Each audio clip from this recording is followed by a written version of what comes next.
Hey guys, thank you for listening to my 15-minute podcast. I am your host, Jesse Lopez, and with me is the lovely Wes Cornfield. West Cornfield. This is part 3 of our trip to Nebraska, wherever the hell you're taking me. You're driving the car, Jesse. Sorry, Knoxville, Tennessee. We're going to Tennessee. You're almost correct. We're going to Memphis, Tennessee. We just passed through Little Rock, Arkansas. We are just now passing Hazen, Arkansas. So we are about an hour and 45 minutes away, and we have nothing to talk about. So we're recording another podcast. We've tired of each other. We've grown old of each other. We've already gone all the way through from love to hate on the other side. Nothing to do but record a podcast. Yes. I named it the 15-minute podcast. It changed the name to the only podcast worth listening to, but 15-minute podcast because it was supposed to be a 15-minute podcast. Right. But my guests are so interesting that they have to go over 45 minutes. Yeah, have to go over. Have to go. We get to that 15-minute mark. It's all right, we got to cut it off. But then it becomes fascinating beyond that point. Into the realm of hours. Yeah. Hours in length. You recorded 4 hours with Brent Peasley, the most boring comedian of all time. Oh my God, he had a bunch of stuff about kids eating worms. I love Brent Peasley. No, he is wonderful. I had him on my on Wes Corwin as friends. He's actually delightful. I'll probably here's the thing, I was just about to plug, check out my YouTube channel, Wes Corwin as Friends. I will be posting episodes of Jesse Lopez at some point this week. And then I realized we should be plugging your podcast on that podcast because people actually listen to that podcast. But even then, why would we plug it on that podcast considering these podcasts aren't anywhere? They're all on your phone. They will never be released. Who's listening to these podcasts? Do you even show these to Anna? Does Anna listen to these podcasts? She listened to the Terry Latouf and she was loving it. Oh, that's actually nice. That's good. Yeah. So yeah, you should definitely put up the Terry episode. What is his name? Chuck Roast. Terry Latouf is Chuck Roast. Actually. Chuck Roast. That's his stage name. His stage name is Chuck Roast. Yeah. What's the origin of Chuck Roast? He explains it, and if you want to know, you're gonna have to listen to Jesse Lopez's 15-minute podcast. There's no way to listen to that podcast. There's no way to listen to that podcast. There's no way to listen to this podcast.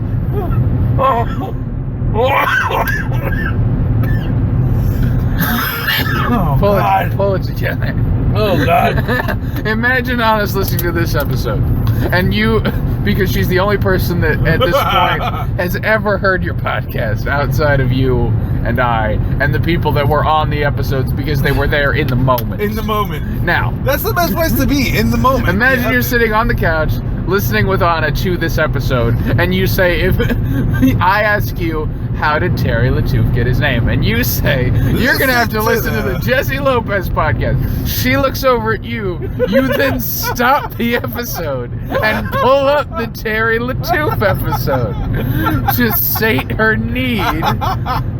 It's a wonderful story. You really have to listen to that podcast. You really have to listen to that inaccessible podcast. It's going to be accessible. Okay. That's an important part of telling people you have to listen to the Jesse Lopez podcast, is making it so they can listen to the Jesse Lopez podcast. We're in the progress of that, but nobody likes me in Austin. And I am a pariah. No. And you're beloved by a circle. It's a very small circle, but yes, I am. I have to admit that. Yeah. I do have my 3 fans, which consists of my only son, my only daughter, and me. And only because I forced them to listen to my podcast. Hey, you better smile, or there's no dinner. You better love this podcast. And only when they're with me in the summer. So. Good. By the way, my children I actually are like the most favorite people of mine. I always make fun of them. Yeah. You know, I have these jokes where I make fun of them and I say, oh well, my boy's really tough skin. I think it's called psoriasis. And and people are like, how can you do this to your? It's like, oh, it's just a joke. No, I get it. Do you need the brights on? No. Okay. I don't know how to turn them off. Wait. Flick it back. Beep, beep. And I don't want to scare this young trucker here. Sure. This young man. Oh, it's okay. No, I totally get that. I write jokes about Maggie. I write jokes about this fictional girlfriend character all the time. Like, I'll write jokes that are technically based on things that happen. Like, I have a joke that starts out, my girlfriend and I went ice skating. And then I go into this story about how I punched out this 8-year-old girl while I was ice skating because my arm started flailing. Yeah. And the only true part about that story is my girlfriend and I went ice skating. And, because, like, so a lot of people bother Maggie after sets about the jokes that start with my girlfriend and I were doing this, or my girlfriend and I were arguing about this. And they ask her, is that true? And it doesn't bother her, but she's always like, no, it's not true. His stand-up isn't true. It's funny. There's a different there. If anybody's stand-up was 100% the truth, it would be really boring. Yeah. It would be. So there's always going to be exaggeration for the sake of humorous exploitation and analogy where appropriate to deviate in a humorous fashion. Yeah, I remember my first FBI set. I actually said this joke about how I forced my girlfriend to have 2 abortions. Yeah. Yeah, and I was like, I'm not having a baby. The world is better for it because I don't have a baby to pollute this earth. Yeah. And she was so depressed she lost 15 pounds. It's win. That is my favorite bit ending punchline. That's my favorite line is it's win. Yeah. Yep, I love that. I really do like that. I have to bring it back. That's a good one. That is a good one. My girlfriend got so depressed she lost 15 pounds. It's win. Yeah. It's a lot of emotion, but it's draining. It's really draining. Yeah. To do one of my sets properly, actually. I noticed that every once in a while you'll like experiment with not getting angry during your stand-up, and you do a good job. But you in full form with all your rage and anger. It was interesting to see how many people at the roast battle vocalized, like, I really want to see Seal beating Jesse Lopez. I want to see you get furious. I want to see you build up that anger. Yeah. I mean, you're a fantastic writer, so your neutral tone is you're still getting material across, and your material is so good that it comes across. But you at 100%, it's you're hard to beat. You always set a crowd on fire. Thank you. And before that, they like the jokes. It's an arson joke. I would love to do those kind of like those jokes, like the word like me and Wes were bouncing this Bernie Madoff. What is it? Bernie Madoff. Bernie Madoff. I would love to bring like old jokes from. Because that's like, what, 12 years ago? Oh, no, yeah. That's my favorite thing. John Michael Bond from Atlanta, Georgia, he pointed out that my jokes are like, it's like somebody thought about dad jokes way too much. So I have a lot of cheesy jokes, but then they go to absurd other areas, like that Planet of the Apes joke, where the joke where I talk about Planet of the Apes, and the very end of it is if horses were equivalent to apes, and if you don't believe that's true, then I say nay. Yeah. And but because there's a 10-minute story preceding it, and it gets so absurd, by the time you get to the end, it's amazing that anyone would build up that punchline and it explodes in just a confused rash of laughter. And one of my favorite things to do is start with an old cheesy punchline, and then just twist it and deform it into something new and terrifying. And so yeah, Bernie Madoff is the classic hack joke is Bernie Madoff. Huh? How could you be surprised? His name, Bernie made off with your money. Yeah. And the humorous idea is that a police officer not involved in the investigation would drive to New York to tell this joke to the people that he scammed. I feel that's the classic hack comedian that can't get. They'll actually do their bits in front of people. Yeah. You know, just because they can't get enough stage time for their own, self, whatever. Yes, you could say Bernie made off with your money. No, I'm not involved in the investigation. I'm a police officer from Missouri. I drove 8 hours to tell you that. Is this your son? Can't afford college now, can you, college boy? 8 years old. Yeah, too young, too stupid to get the jokes. What else do I have? And he just starts going through his evidence notebook where he writes all of his jokes. It's just scribbled. Yeah. What else do I have? So how you doing here? Ponzi scheme, huh? Ponzi scheme. Guess you'll have to live in the pond now. Ponzi. It sounds fun when Ponzi. It sounded fun when you signed up for it, huh? Ponzi. Starts elbowing. You know what I'm talking about. Am I right? All right. Thank you. Appreciate you guys coming out. Send in the next payment. Yeah, send in the next. Send them in. So Bernie made off with your house payments, huh? I would love to just bring back that old joke. No, for sure. I don't know if I can do it though. I'm not sure if I'm the person. It would have to involve calling the people retards and insulting Bernie Madoff with pretty horrible racial stuff. Oh, you gotta hit the race. Is he a WAP? I believe he is a man of Jewish descent. Jewish? I could be incorrect. I feel like he looks like a potato eater himself. So I don't know. No, you know what? Jew humor has gone down recently. I think we should have more of that. I think it's all in fun. I don't understand why everybody's so touchy. Yeah. Son of Jewish parents, Sylvia, and Ralph Madoff. Yeah. You see this fucking truck? This one? Yeah. What'd it do? It was fucking inching in closer and closer. Oh my god. Bernie Madoff is serving 150 years in prison, the maximum sentence allowed. Wow. Yeah.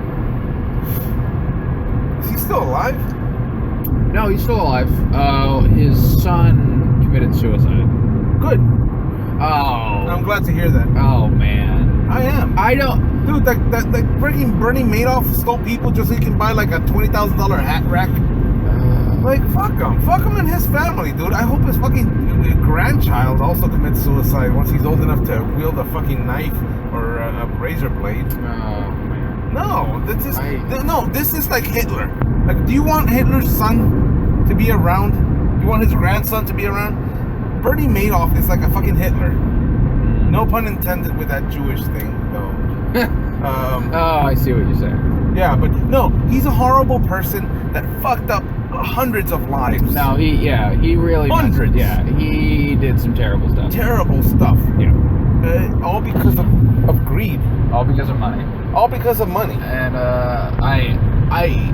the son killed himself. I assume because he knew the weight of what happened, and he was like, "There's no way to make up for what's going on," which is terrible. Yes, I stand up for the little people, guys. Hero of the little man, servant of the little man, Jesse Lopez. Servant of the little man. If you know what I'm. Oh brother, we're out there, right? Yes. You know what I'm talking about? Yeah.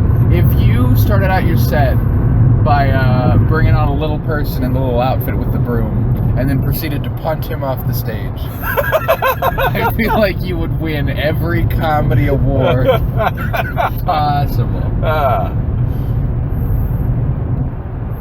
But anyway, what are we talking about? What are we talking about? I have no idea. I have the image of me punting a little person. Well, I mean, yeah, I think that's a great image to have.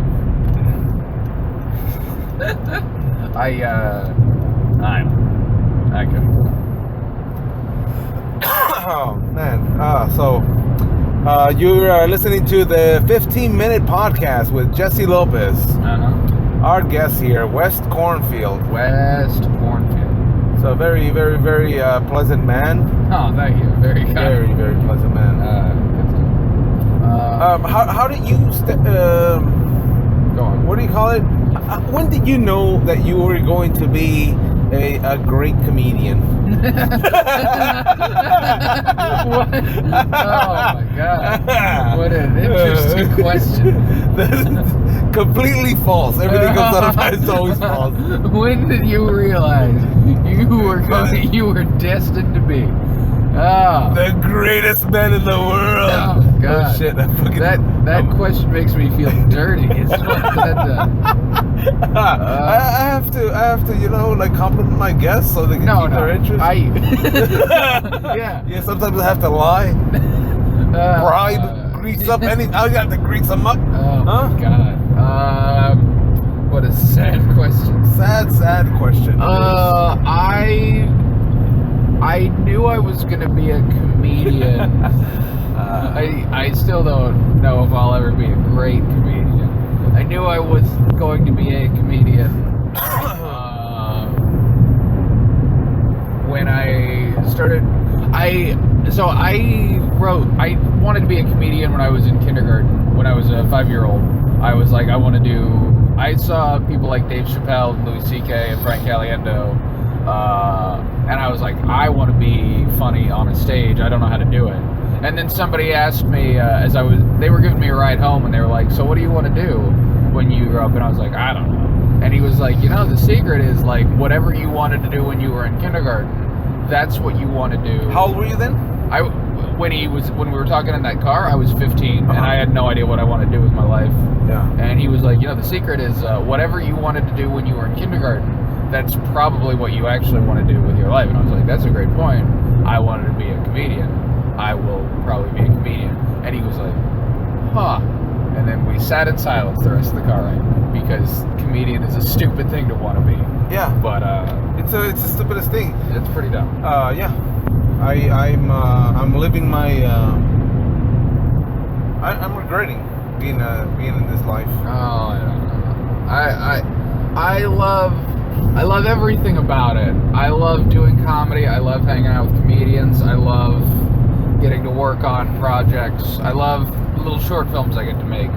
But if I zoom out of what I'm doing and look down at it from like a third person perspective, I'm like, this is the work of a madman. Who would do this? Who would do these things? No, I hate stand-up. I've become to hate stand-up comedy where I love going to the tap room. Okay. It's 2-for-1 beers every Wednesday, 2-for-1. Why are you advertising the tap room to no one, Jesse? Because this is the 15-minute podcast with Jesse Lopez, and it's gonna be something one day. It'll be there. It's gonna be something. Someday, you'll see. Someday this will be on SoundCloud and YouTube, and none of my jokes about no one. It's like that tiny grasshopper that grew up to be a big grasshopper, and he saved all the nuts. And he beat those ants, or whatever happened. I don't know. My mother never taught me any fairy tales. No, but this is gonna be a podcast. It's gonna be a thing, guys. You're listening to the Jesse Lopez 15-minute podcast. Whew. You were talking about tap room. Okay, the tap room. 2-for-1 beers draft, I think. Yeah, go on. 2-for-1. How are these drink specials even going to be valid when you get the podcast? Years from now. The tap room? What is that? Is that a tap dancing studio? Is that a tap dancing bar? They must be talking about this new one that just opened up in Austin. Go on. Well, I hear I'm always there drinking on Wednesdays early though, because I leave before the comedians get there, because I don't like hanging out with comedians. I don't know how to I don't want to say hi to them. Yeah. I like hanging out with the comedians, but I don't want to pass by one. Hey, Jesse didn't say hi to me and kind of shit. Like, and I don't want to be rude to the people that I like.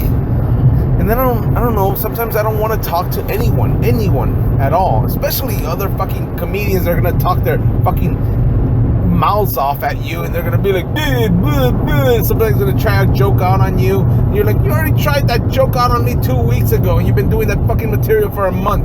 Why are you doing this to me? Why are you tormenting my soul? No, so once I hear hey, comedy's gonna be there in 10 minutes, or we're gonna start the show, guys, it gives me a pain in the stomach. Like it makes my intestines like seem like they're twisting.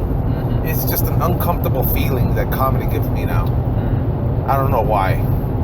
And I have to leave my 2-for-1 beer special, my fucking warm stool, because I don't want to hear the fucking garbage coming out of fucking 10 people's mouths. And especially when I'm sitting down and people come and talk to me about fucking stupid shit. Hey, how you doing? It's fine. But they try to fucking do that shit with their fucking jokes. Ugh, it's terrible. It's terrible. Whew, I'm done. You're done? I'm done. Oh, okay. And I drive this off a cliff. This car. I'm done. I'm done with this world. Done. Yeah. No, I have the same. I really try to be polite. I do. I try. I try to sit there and watch people stand up. The difficulty is because it's unhelpable. People are going to cover the same topics, and you're going to get bored. You're going to listen to somebody talk about politics or somebody talk about relationships and general truisms and talk about how this is like that. And because so many of them align with the same thing, you just eventually get full. And eventually you just start zoning out, and you start playing with your phone, or you walk outside and start talking to people that are outside. It is very hard to sit through a full comedy show, especially an open mic where people are just testing things. So they're all going to be in the same vein approximately. So the cool thing about, I don't know what it is. The cool thing about moving to a new city is that it's all new people. So all of their stuff is very fresh and fun to you. So you get a whole new patience for it. You can after a certain point, if you hear somebody talking about the same thing all the time, or you see somebody do the same 5 minutes for a year, there's no reason to get irritated at that. There's somebody working on their craft, and they're just trying to wordsmith and workshop words, and they're just trying to. It's a race with yourself, but that's all stand-up comedy is just trying to get better on your own time and trying to improve, whatever. But just because you're stuck there watching comedy every night, if you're a comedian working on your stuff at open mics, it eventually, for whatever reason, and I feel the same way, you start taking it super personally. Like, are you doing this to mock me? Are you doing the same 5 minutes over and over again to punish me for something? Why is this happening? Is this purgatory? Why is it didn't and again, the reason they're doing it over and over again is because they want to work on it and get that material better. But the way you're feeling it is like, this didn't work last week. Why are you doing this to me? Yeah, I take it personal. Yeah. I do take it personal. But you don't have to. But I hear what I have a headache right now just thinking about it. No, I swear to God. Wow. I have a fucking headache, behind my eyeballs, that is throbbing just thinking of. I'm not gonna mention names of their fucking stupid fucking sets that they do week after week for the last goddamn year and a half. Mm-hmm. Jesus Christ. I'm glad this podcast's never gonna see the light of day. Oh, I hate them so much. I hate them. No, but sometimes I'm there and we'll have beers or whatever, and we're cool. But sometimes there's days where I can't even fucking look at them. Yeah. I can't even look at the lot of them. Mm. Oof. Oh. And dude, Being angry feels good to me. I enjoy the fucking rush. I enjoy the if your body is producing too much fucking blood that it just wants to gouge out of your fucking eyeballs. I enjoy it. I used to be a lot more angry about stand-up. I think I'm less angry. I definitely... The thing is, now I'm angry about other stuff. I've managed to be zen about it and be like, no, it's not anybody else's fault if I don't get bugged. It's that I need to be better. Yeah. At the same time, I don't think I've become less angry. I think I just drive all that anger toward myself now. So it's 100% driving myself. And when I don't work on jokes or when I'm not working on material, I become very depressed and angry. But the cool thing is I'm not forcing it out towards anybody else now. And I'm harboring no ill will towards the people around me. But I still haven't done anything with that anger except drive it into my material in an attempt to create as many jokes as possible. Which is good, but I should probably try to stop being an angry person. But we'll see how that goes, because I've been angry for a long time. I've gotten really good at being angry. It's like just dropping smoking. It's not good for you, but it feels really good. Being angry feels great. Yes. I love being angry. Better than being sad. Yeah. I feel the same way. Yeah, I built like this little factory where I put sadness in, and out comes this pouring out this anger. And it's anger for everything. Yeah. Police officers, school teachers, anybody in this, in authority figures, any kind of authority figures, or any kind of race whatsoever. I don't care if you're a fucking Polak or a goddamn ginger or whatever. Like everything.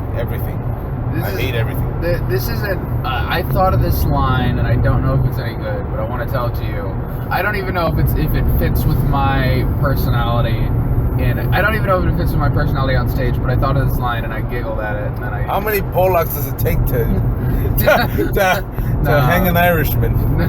I do Polacks. Yeah, I would have not done Polak. The line is, some people don't understand why I'm afraid of police officers. But for some reason, they're scared by horror movie monsters. To me, they're exactly the same. A police officer is exactly like a monster in a horror movie, and that they're both just waiting to end my life if I ever have sex with a high school girl.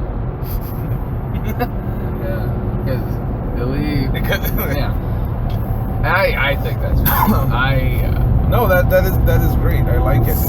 Yeah, it's now I'm glad this podcast will never see the light of day because you just bombed. Stupid. No, it's fine. I don't know. Stephen Wright said that, like, when he writes jokes, about 1 out of 25 of them work, and he has no idea of telling which ones are going to work. Until he shoots them out there. He just has to tell them over and over again, and some of them get nothing. And they're all funny to him, but some of them, they don't have that universal level of humor. And, failure is such an important part of the process. I really try to not take it personal, but I don't take it personal when a joke doesn't work. I take it personal when it's been a week since, like, a new joke has worked. I get irritated when I'm telling old jokes and I'm crushing. That's when that imposter syndrome starts to come in. Like, I'm not funny, my jokes are funny. Even though I wrote, it's that twisted, like, but none of my new stuff has been working. I want everything to work. Yes, absolutely. You know why? Because I'm not Stephen Wright. I'm Jesse fucking Lopez. I'm the imposter, and I'm the funny one. I'm all of them. I'm all of them at once. Yeah, I'm all at once. I'm the total package. Sound like a wrestler. The total package Lopez. Lex Luger. Yeah. Oh, Lex Luger? Lex Luger was the total package. I thought it was Lex Luthor. No, that's the Superman villain. No, I thought that was his name, Lex Luthor. No, his name is Lex Luger. Luger. Jesus Christ. Has it been like 25 years? I hope I wasn't going around telling Lex Luthor jokes as a child and nobody even got them because... that's the reason nobody laughed at your jokes, Jesse. Your pronunciation was wrong. Enunciation. Your enunciation. slightly off. Jesus Christ. What have I been doing with my life? My entire set has been Lex Luger jokes, and I've been calling him Lex Luthor. Ugh. Thank God for my Hulk Hogan jokes. At least I still have my Hulk Hogan. My Nacho Man Randall Savage. Randall. Actually, I think Randall, whatever his name was. I don't know his real name. Randy Savage. He's like his real name. Oh, I don't know, but I think he was Lonnie. like It was he was not like an Lonnie athlete. Poffo. Not his Lanny Poffo. His Macho last name Man. is Poffo. Pavo, yeah. I think he was like an athlete, like a baseball player or something. Yeah. He played baseball. His name was Randy Mario Poffo. Yeah. That's a horrible name. Well, Pavo. I mean, it's Italian. I think it's Italian. Isn't it Italian? Poffo. Filthy Italian, too. To boot. God damn it, Chesney. What? His father was Italian American and his mother was Jewish. Yeah. Oi! He was featured on Ripley's Believe It or Not for his ability to do sit-ups for hours on end. He could just do sit-ups eternally. He could just never. He would never stop doing sit-ups. Wow. Yeah. I wonder how many sit-ups do you have to do to be in Ripley's Believe It or Not, or whatever. Let me look. If I could do two, if I could do two, it'd be a personal record. it'd be a pretty. Ripley's Believe It or Not. I can't even do sit-ups sitting in a chair. That's how bad it is. Sitting in a chair. Like sit downs. When I wake up in the morning, it's more of a wake stay in the middle. I have to be rolled out of bed. Rolled out of bed. I have to prop myself with like strings. It's like one of those gold rhubarb machines. Gold rhubarb machine. Gold rhubarb machines. What is it called? It's called a Rube Goldberg. A Rube Goldberg machine. What do they call it? A gold rhubarb. Gold rhubarb. Gold rhubarb machine. It is. Yeah, where I wake up and I pull a lever and all these things just help me get dressed. Yeah. Let's see. Yeah. Goldstein machine. He did sit-ups for 4 hours and 10 minutes. Nice. 6,033 sit-ups in a row. Wow. Yeah. And he did 80 sit-ups a minute, so it wasn't like he wasn't doing it slow. He was cranking them out for 80 a minute, 75.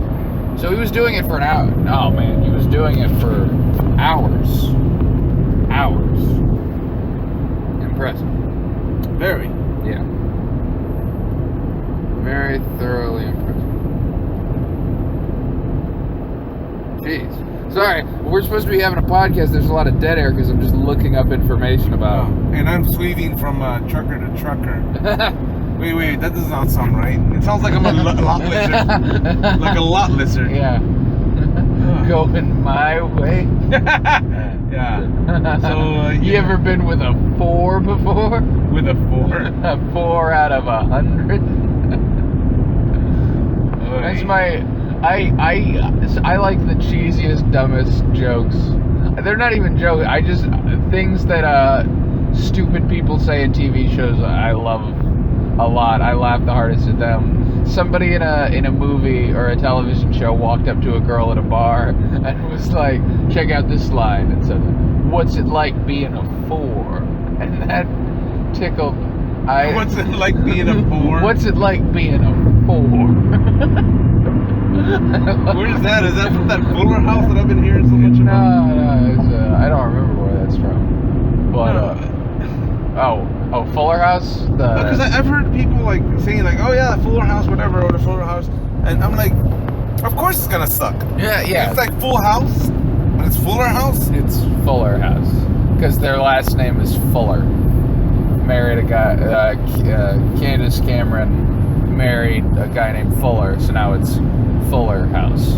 Is it like a sitcom, right? Yeah, it's a sitcom. Okay. The next generation, gonna marry a guy called Fullest. It's going to be called the Fullest House. Fullest House. Fullest House. Fullest House. I hate everything about Full House.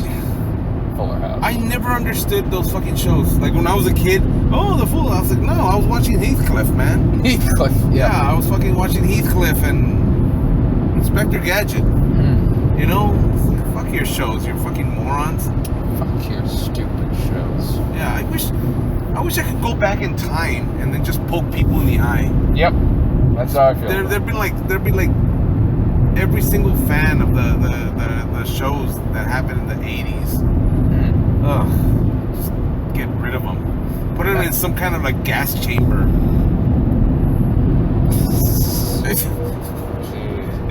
I think my anger's coming back.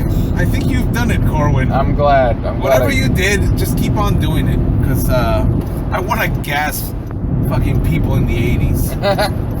Yeah. I get you. Shit, is that a helicopter? I'm seeing helicopters. Are you worried we're gonna get flagged down by a police chopper for recording 3 different podcasts? We should, man. This is horrible. This is a terrible show. No, I actually really like this. I've been on much worse podcasts than this podcast. For real? Yeah. Oh, and yeah. This podcast won't even get heard by anybody. So. Yeah. No, I was on a men's rights podcast. A men's rights? Okay. This is a long story. Watch out for this. Watch out for this vehicle. We have like 2 hours of road. We have an hour. We have an hour left of this drive. All right. I don't know if you ever met him. I had a friend named Zach Baker. He passed away last year. He was 22 years old. Brainstem situation. He had a podcast called Hentai Kings. I don't know if you're aware of. We recorded a podcast together when I was 20 and he was 19, and it was called It's the Best Podcast. It's the Best Podcast. Yeah, and we would say that's my name now. That's gonna be my yeah. Jesse Lopez, the 15-minute podcast. It's the best podcast. Yeah. So we would start out the episode by trading off. It's the best, and he would say it's the best, and I would say it's the best, and we would do that for about a minute. It was pretty dumb. It was actually, I think there was a lot of fun to be had on that podcast. And then I went back to Austin. I started recording Wes Corwin Has Friends and Feature Complete Alpha podcast. Meanwhile, he was still in the city of Denton. So he started recording his own podcast called Hentai Kings, which had the aim of being as offensive as possible. So he had me on that podcast, and we started talking about. He started talking to a transgender Twitter personality on the internet, and she started saying a twinder. They're called twinders when they're transgender. I don't think on Twitter. I don't think that's right. I know. I'm sure you're wrong. And so she started saying the N-word a lot because she was a racist person. So my response was to start quoting the movie Risky Business, starring Tom Hanks, and just start saying the title of the movie Risky Business as much as possible. And he was like, "What are you doing?" And I just started saying, anytime we started talking about anything, I would start saying, "Oh, that's risky business," doing stuff like that. And he would start laughing, and he'd be like, "Knock it off, we're talking about He was a conservative man. We were friends, but he had very conservative beliefs, and I was like, I'm just saying this kind of subject, very risky business to talk about. And he got more and more mad, and until his brainstem exploded, and that's how he died. Oh man. Oh, sorry. I'm no, sorry. It's okay. No. I'm a horrible person. It's how it happened. That's how it happened. Sorry. That's how it happened. That's how it happened. Can I still stay at your I'll cook you for you and stuff, man. No, it's fine, buddy. It's fine. The worst podcast I've ever been on. Yeah. Whereas it was a sports podcast, and some guy I'm not gonna say names, but it's, because I don't remember. Nobody's gonna listen to this podcast. No. So it's a sports podcast. I know nothing about sports. Right. I mean, shit. I was still looking for Jerome Bettis in the field, like 5 weeks ago when the playoffs. The Steelers were there. I was like, is that Cordell Stewart? Like Kendall Stewart? I don't remember. They're like, no. Which one of these guys is Troy Aikman? Yeah. Why is he wearing a suit and talking into the microphone? Get out there, Troy. Get out there, Troy. Earn that money they pay you. Yeah. You're not going to win championships by eating wings from Wingstop? No. Get out of that TV, Troy, and get into the games. Do you need a helmet? I have your helmet right here. I've got this jersey with your name on it in my closet. Yeah. It's a fake autograph, but I'm pretty sure it still works. That's good. So it was a sports talk show or podcast. I was not introduced. And for the first 25 minutes, I was there in silence. Like, when is it going to be my turn? And I was like, hey guys, should I be talking? Yeah. And the guy was like, oh yeah. And I'm like, oh man. By that time, I was like, this is fucking bullshit. So I just waited around, complaining about athletes. And the guy was like a former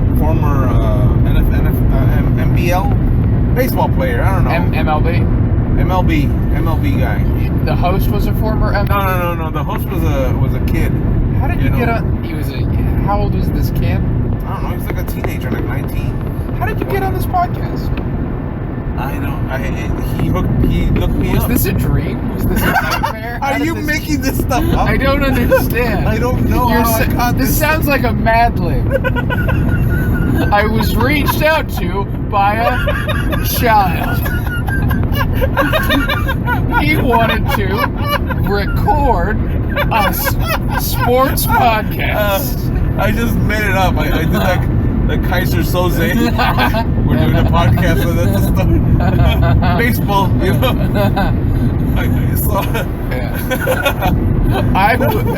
The other guest besides me, who was famous Major League Baseball pitcher Randy Johnson. I think his name was Big League Chew. After 20 minutes. I don't know how long it was because honestly I spaced out. Yeah. And the guy did not introduce. Maybe I was just listening to a podcast. Maybe that's just how he gets people. Maybe you were the live studio audience. Here's the link. So do you remember this was a former Major League Baseball player you were talking to? Yeah. Wait, this guy reached out to you. The kid. He was a kid. The kid reached out to you and was like, hey, be on my sports podcast. Yes. What? Be on my podcast. I did not know it was about sports. Because you're a comedian or what? Yeah, he saw my video or something stupid like that. And he didn't, did he give you any kind of prep or talk to you beforehand? No. He was like, just come on my podcast. Yeah. And you went on his podcast. I mean, he was like, he's a teenager. He's like a fucking, I think he lives in Virginia. In Virginia? Yeah. Okay. And it was a Skype. We're Skyping. But voice only, no pictures. Excuse me. So you Skype into the podcast. Yeah. And you're talking to presumably a Major League Baseball player, a former ex-Major League Baseball player. And I was complaining about Troy Aikman. Not Troy Aikman, the new Troy Aikman, right now. Tony Romo. Tony Romo, I was complaining about that. Yeah. About him. How I can't be a Dallas fan until he dies. Like, not gets traded. Not retires. Not retires. I want him to die. Then I can be a fan again. And watch their fucking games. We don't even have DeMarcus Ware. Fuck that shit. Yep. And how were your opinions received? He's like, well, these people, they don't know how hard it is or whatever, how they work on this stuff. I'm like, yeah, but you have to be really good at you have to be like if you're like a Dallas Cowboy, quarterback, you have to be like the best fucking quarterback. That's what Dallas does. That's what Dallas does, and he's not. Like, I mean, it's disappointing, and I know fine, I can't do a better job. I mean, it's the same thing with comedians. If somebody gets heckled, you're not gonna be like, everybody's gonna be like, oh, well, he's doing, I know that his jokes are a little bit edgy or racist or whatever, but he's doing the best he can. And no, it's fucking, hey, too bad. You do the best you can, and if you can't do a good job, then fuck you. Yep. I don't know. It's the world. So me complaining about athletes, and then the guy's like, well, you don't understand. Well, shit, you don't understand me either, so fuck you. Yeah. And I just pretty much stayed silent for like an hour. Wow. Yeah, that was the worst podcast. Oh, Michael McBrien asked me to be on his podcast. I remember it was a panel podcast. It was a ton of people talking about the internet, wasn't it? No, it was about women comedy. Yeah. You were, And he would shut me up, and then he kept on talking about the same subject. I'm like, hey, and I chime in. He's like, well, we don't have much time, and then they would keep on. I'm like, shit, man. They just brought me in there to be the villain. I don't blame them. I do the fucking same thing, Fuck yeah, I am a villain in the eyes of these fucking, in the eyes of the Lord. Of the Lord, I am a villain. Yeah. I'm wearing my upside down cross. Like a cartoon villain. But so did you get to talk to anybody on that pod? Like, I assume you were introduced as the anti. Yeah. I assume a lot of people took shots at you. It was like, women are funny and this guy disagrees. That's the way I felt. And when I tried to get into my points, they'd be like, well, we don't have much time. So I felt cheated, really. Yeah, that sounds cheating. Yeah. And what else? Oh yeah, I was with this podcast, this fucking goofy fella with you. Podcasts of oh god. Oh jeez. What are you doing? Oh, asshole. Woo. Truck driver. Man. Wreck. These guys are all on fucking crank anyways, man. Yeah. Good news is we're almost there. And And is he switching lanes again? Why would he switch lanes again? Fucking prick. 54 minutes. Let's back to the. Okay, you were on his podcast with a lanky guy, and it was me. What was that? I lost my train of thought. I almost fucking got run over by that fucking 18-wheeler. Yeah. Jesus. I think I'm getting what is it? Loopy? Dopey? Oh, do we need to trade off? Huh? Do we need to trade off driver? You trade off. Trade off. He made off. Am I right? Am I right? Made off with your money. Bernie made off with your daughter is what I'm gonna do. Get in the car. Bernie made off. You're under arrest for being a four. For being a four. You have the right to remain a four.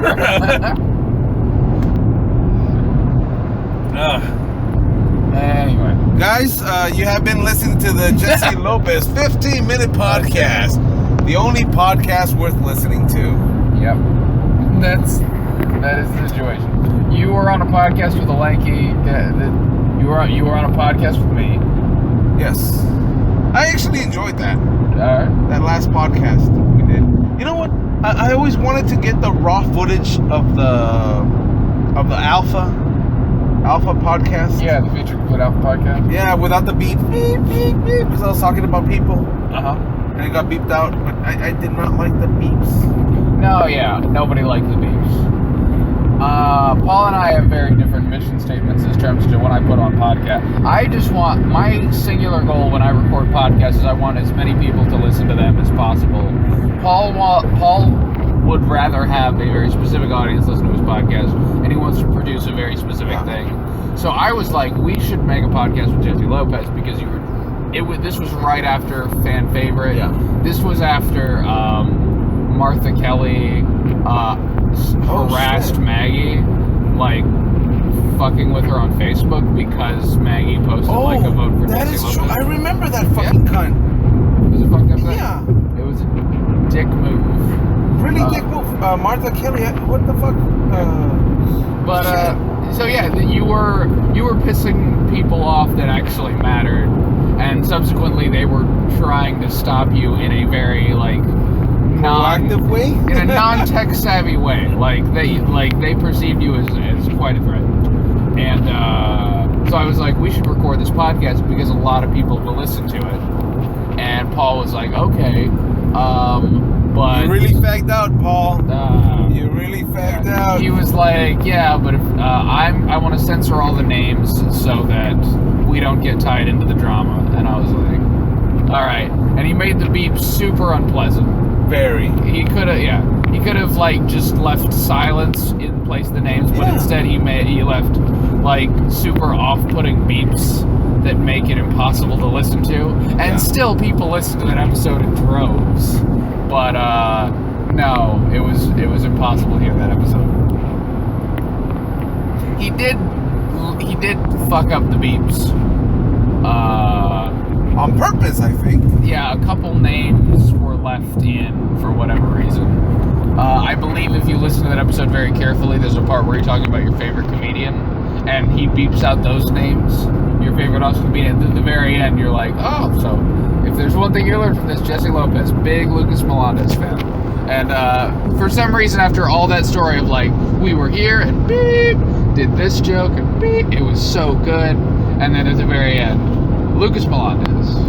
I'm a big fan of his. Or was. I don't know if he's still doing it.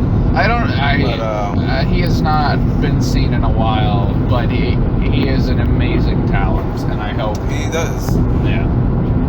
So good. So good. Very good, yes. Actually, he was one of the first like headliners because I started comedy. That's a totally different story how I started comedy, but I was like, oh man, I want to see more of this. I paid my $5 to the Velveeta room where I'm not allowed anymore. No. And I saw him do like, I think it was like 45 minutes or something. I don't know how long the sets are there. Wow. And he blew me away. I was like, oh my god, I'm never ever gonna be. If this is comedy in Austin, I will never be able to do it. Never in my life. Yeah. I went next week to it was like one of the most offensive shows or whatever. That's what they claimed. The late slots or something. Yeah, like that. the late slots. And I thought to myself, I need to start doing more comedy because these people suck. It was one of the guys that looks like a vulture, and he was doing I forget his fucking name. He's like a Palestine motherfucker. And it was a few chicks, which were definitely unfunny. And not just because I'm like, oh, chicks are unfunny. These bitches were fucking like terrible. And I forget the fucking list of them. But I said I need to do comedy. It's kind of like my mission to do comedy to save comedy. I'm trying to save comedy with my comedy. You're doing God's work, Jesse. I'm doing fucking God's work, motherfuckers. You're doing God's work. My head hurts. Jesse Lopez 15-minute podcast. Doing God's my work. job. It's my duty. To save. It's a 15-minute podcast. Yep. Ugh, my head hurts, man. Oh. Okay, let's end this podcast because I want to switch seats. Okay. Where I'm not the driver anymore. Okay. Possibly in the back seat taking a nap. I don't care. Whatever you got to do. I've been driving for 8 hours, right? Yes. You've been driving a 8 long hours? time. Fuck, Yeah. man, straight. Yep. I'm a fucking machine. You are a machine. I'm the man. Yeah. You're pretty great. You're the nigga.